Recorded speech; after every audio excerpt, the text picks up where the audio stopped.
So I was saying that it's very difficult to be the first speaker after a sumptuous breakfast, but I'll try.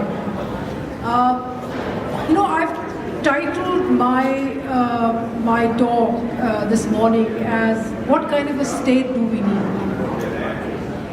And let me begin by saying that it was very nice.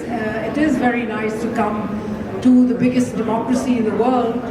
Until I saw something a bit unfortunate happen just 2 blocks down, where we had gone there to have dinner, and as we were coming in and out of the restaurant, saw how the police heckled young black teenagers. And there was a temporary curfew and there was a threat.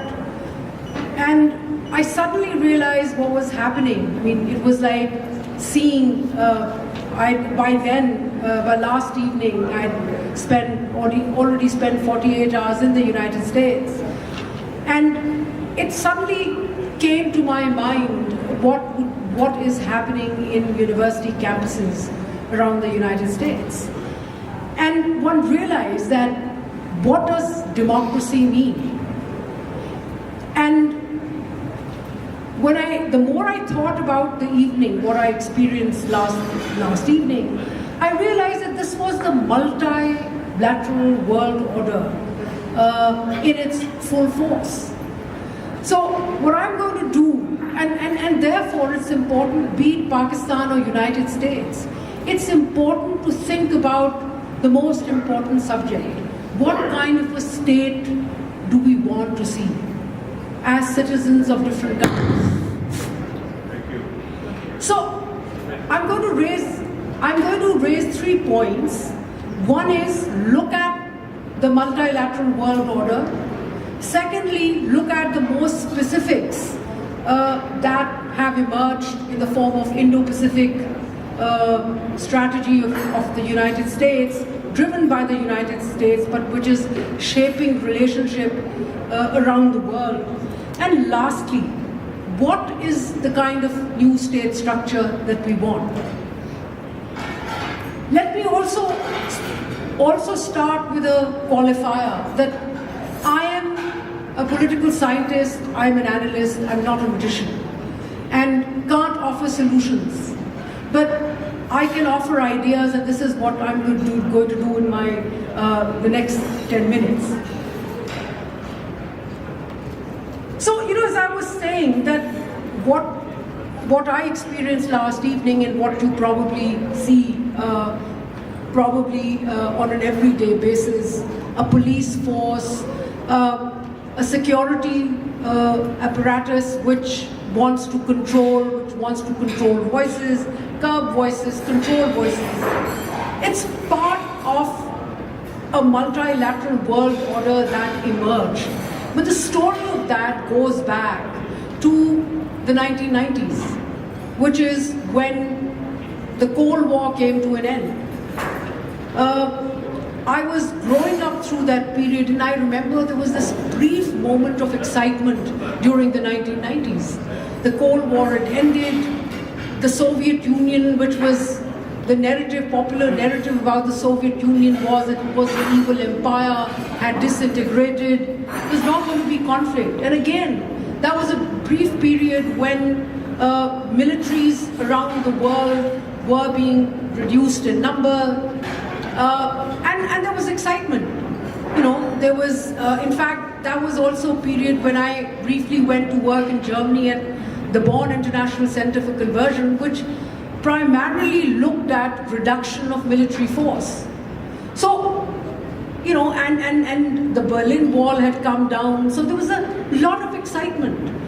And what people didn't realize then, and we were all students and in the process of learning, what we didn't realize was that there was a new world order which was emerging, which was far more brutal than the world order we had seen during the Cold War.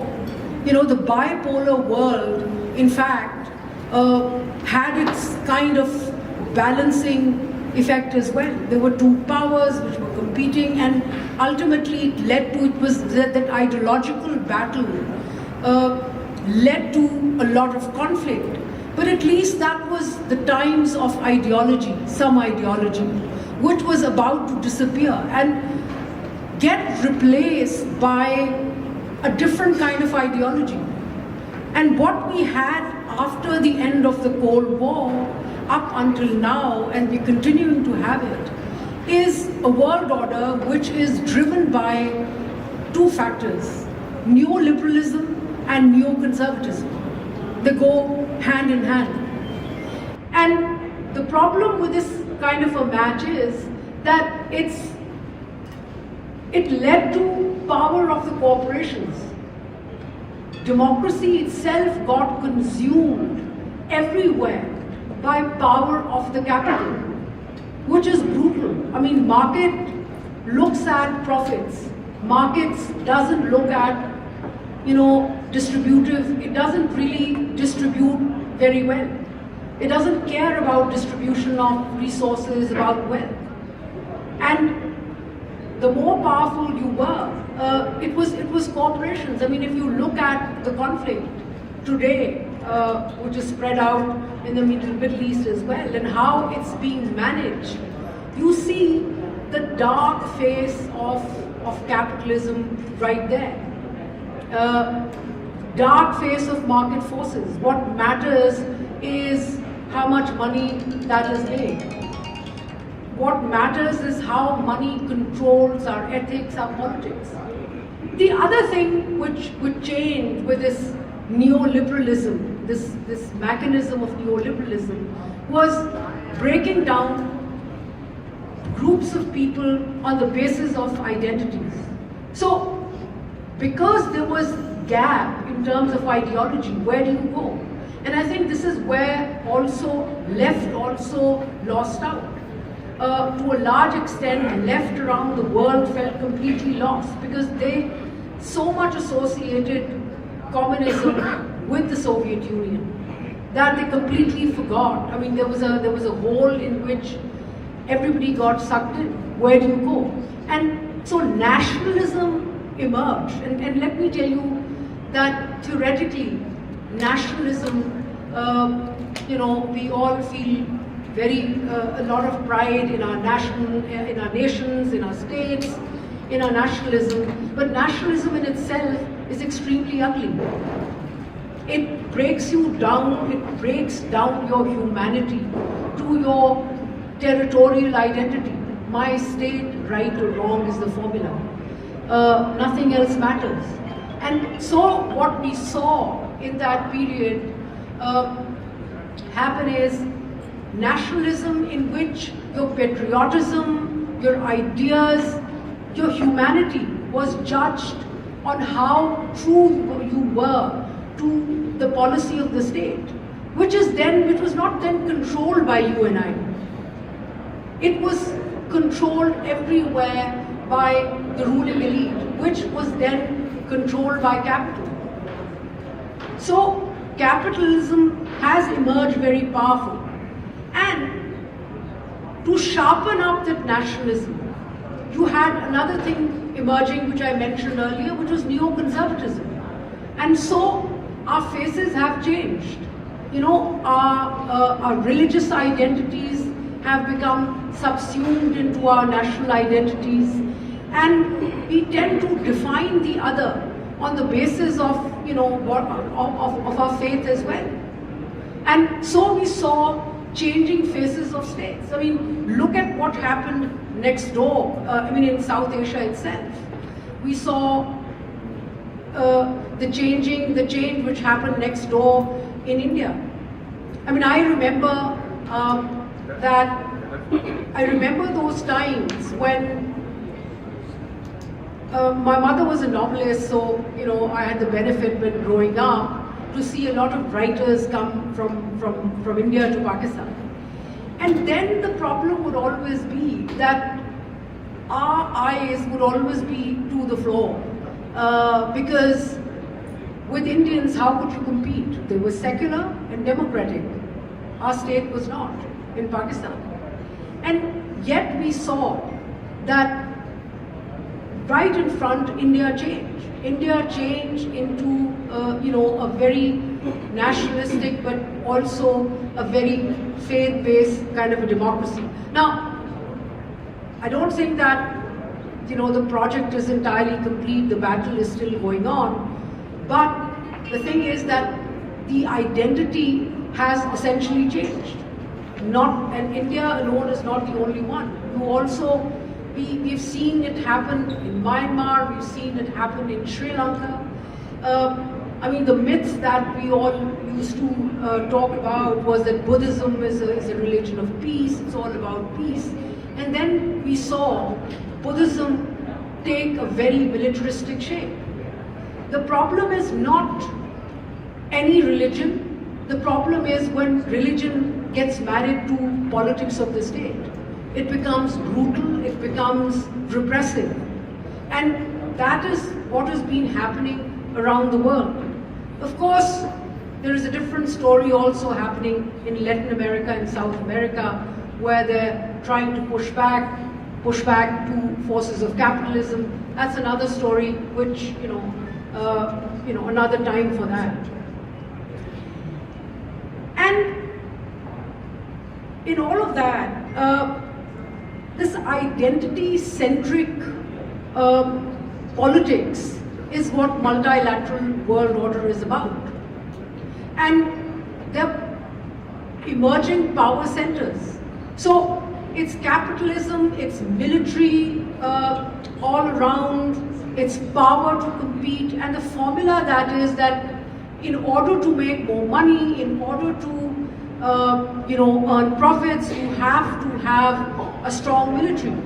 So everywhere, countries are acquiring military power, more military strength. Takes me to my second point, which is what is happening in this multilateral world order with the Indo-Pacific strategy. But let me just quickly also highlight one thing, that in this multilateral world order, conflict is also very central to it. New power centers are trying to emerge and kind of exercise not just control, but also exist. So Europe emerged as a bloc. So we have the European Union, we have different agreements that are there, which is there, and as a economic bloc more than a military bloc, but an economic bloc with some kind of significant military power as well, which does not fill the gap which was created by breakdown of the Soviet Union. And so now, at this stage, you have the Indo-Pacific strategy, which has been something which United States pivoted towards starting from 2010-12. So, Obama administration, we have that. Now that formula breaks down the world into, it's trying to play the multilateral world order according to, formula of bipolarity, which was then during the Cold War between former Soviet Union and United States. So China is the new threat, has been identified as the new threat, and you have the United States and the world which is being kind of organized around that. So you have centers of power, you have in the Middle East, you have Israel, which is taking care of American interests. Then you have in South Asia, India is being prepped up to take on responsibility of the American power structure, in support of the American power structure.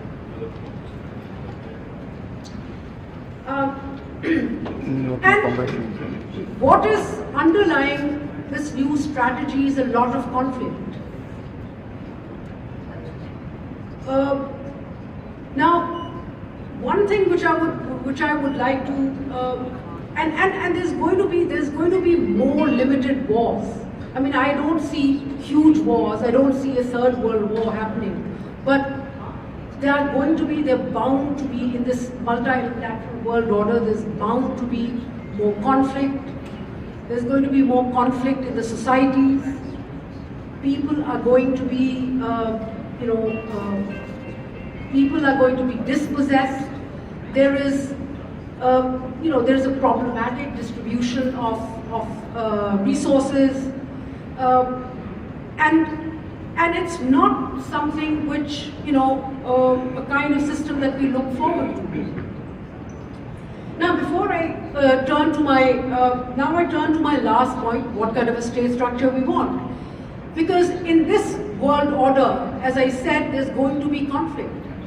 What we see happening in Gaza and what we see happening in the United States, it's not necessarily all Middle Easterners or all Palestinians who are protesting here.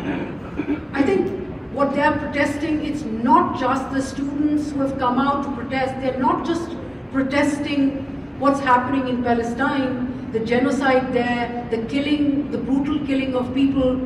What they're also protesting is the problematic order at home. The rise of capitalism, the brutal rise and its brutality in all its forms, the unrepresentation. I mean, what is happening here right now in this world order is that democracy has completely been defanged.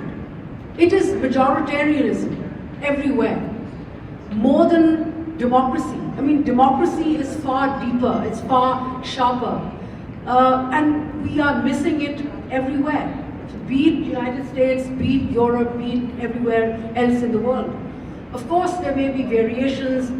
In some cases, you have systems still working, and therefore you don't see the utter collapse. But in other places, as I've mentioned, India earlier, Pakistan definitely is part of it, where democracies have completely collapsed. And what you have is majoritarianism. And let's not forget that democracy, debarred of democracy, turns into fascism. Electoral democracy has the capacity to turn into fascism when it doesn't kind of recognize voices. Now, as far as before I turn to my last point, let me point out that China is an interesting model here. Now, China also is acquiring the capacity to kind of turn authoritarian. There's a lot of authoritarianism around the world, in every country that we see. But I think what needs to be recognized and what needs to be taken note of is China and the manner in which they've used the local body system to eradicate or reduce poverty. It's a phenomenal experiment that I think we cannot ignore and that we need to look at. And through poverty reduction, what China has done is produce a middle class, a large middle class. Now, that large middle class is also turning towards consumerism, and then we may run into a problem in China as well of how capitalism can reduce or change the way a political system looks. So a final point is what kind of in this environment, what kind of a state system we want. Because you are going to have more miserable people out on the streets protesting, and they are not protesting. Let me share with you a very South Asian thing that we do. When we go to funerals of whenever funerals happen, and I remember there are people who are sometimes unrelated weeping a lot, and then you realize that they're not weeping the person who's just died, but they're weeping their own loss. So it's just like that. So people are going to be protesting different issues, but those issues will be larger. The loss in every society which has been caused by brutal capitalism. creating problems, creating, disenfranchised people. That's what people will be protesting. So what is the new state structure we want? We need a state which accommodates diversity.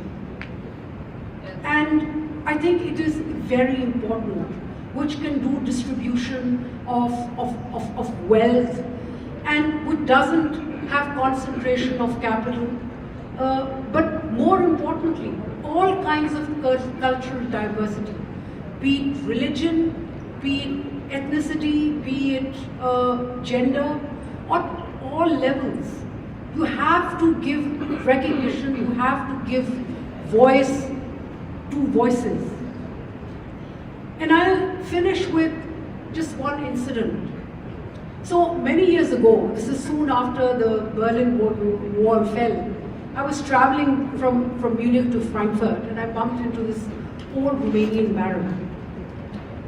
And we were sharing a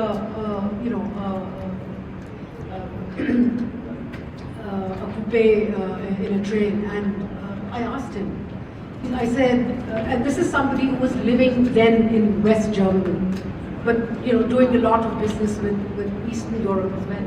So I asked him, I said, do you think communism is dead? He looked at me and said, I hope not. And I questioned him and said, why? He said, look, I do business with both East and the West. And he said, I happened to go to the United States. And he said, I was asked to speak somewhere, and he said, to summarize, he said, whatever he spoke there, he said, I told them that, look, agreed that the rich in the United States are richer than the rich in the former Soviet Union. But then, the poor in the United States are poorer than the poor in the Soviet Union. So, I'm not kind of, romanticizing the Soviet Union, but what I'm saying is that we need to have a state structure which distributes better. And it's not just about wealth, it's about ability to speak, ability to express yourself and have a partnership in state politics and its decision making. Thank you so much.